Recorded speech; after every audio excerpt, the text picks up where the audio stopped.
Alpaca, and I'm here today to do an unboxing and review of this, the VX-1 Wired Controller for PlayStation 3 and PC, and it's created by, once again, the company Gioteck.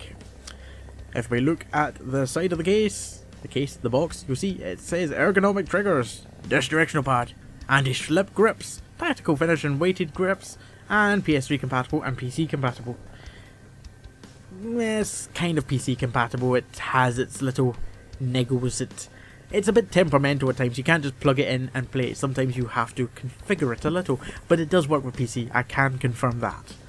At the bottom of the box there are many logos which my camera can't appear to focus on, and text, and there's pictures on the back, and let's just try and open it now, because you don't want to see the box, you want to see the product inside it.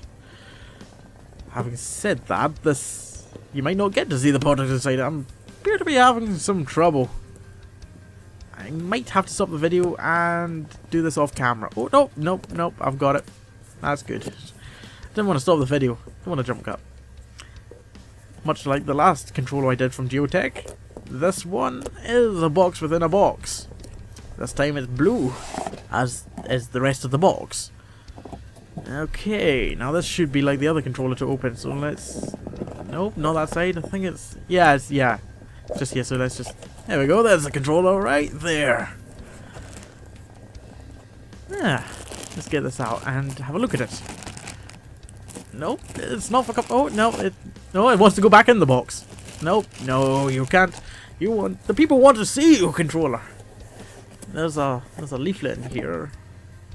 These are the instructions, I think.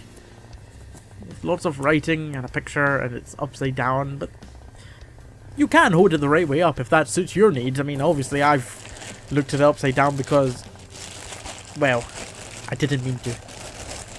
Enough of this rambling. Controller's out the bag, and first thing you'll see is wired. Yes, that's right, this is a wired controller, which I suppose is good because it means you don't need to charge it. Yeah, feels a lot lighter.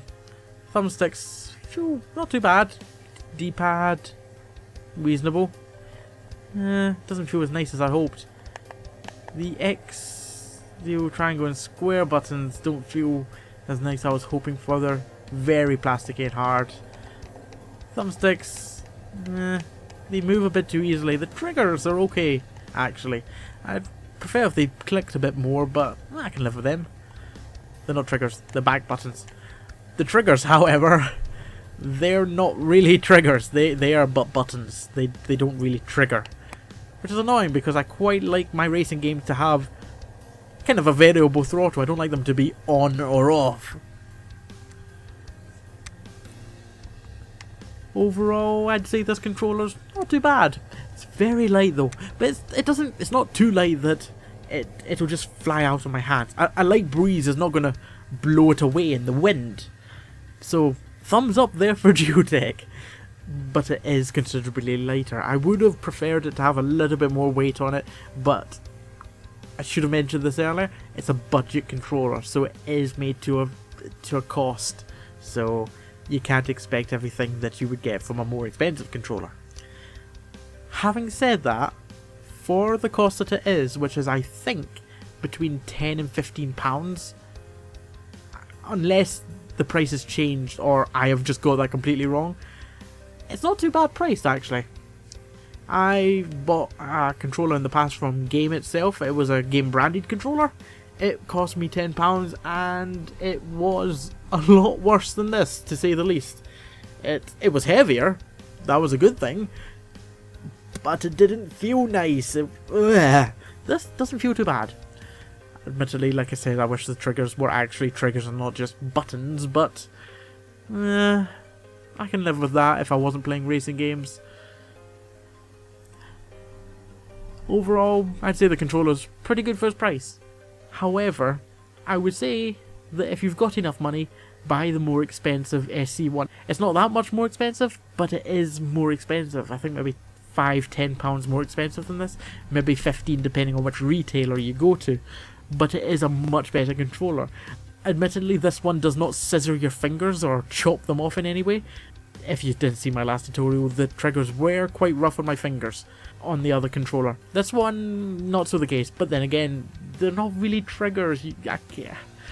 I can't play racing games with this, so personally, people that play racing games don't get this controller because it will be the bane of your existence, because you won't be able to race, you won't be able to get that throttle that you like, unless of course you like your throttle being on or off. However, for everyone else that is needing a budget controller and doesn't have much to spend, I would highly recommend it, as it does everything you need.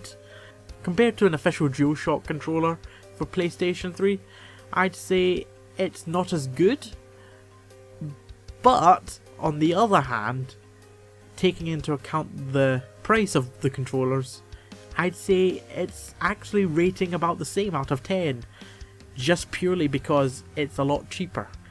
I admit that when you buy a PlayStation 3, chances are it will come with a controller or two, but if you needed to replace it or to get a new one, I would recommend this one.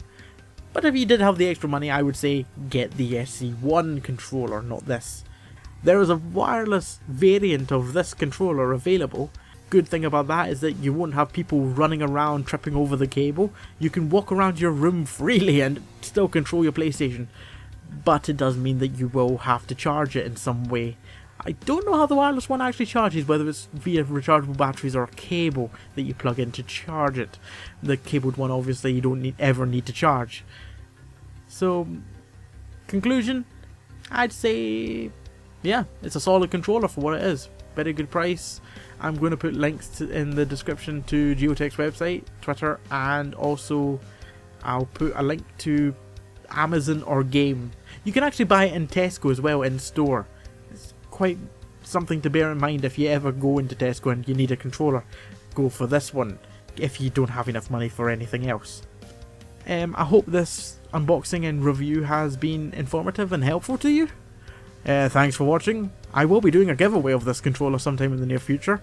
But for now, I'm going to bid you farewell. Goodbye!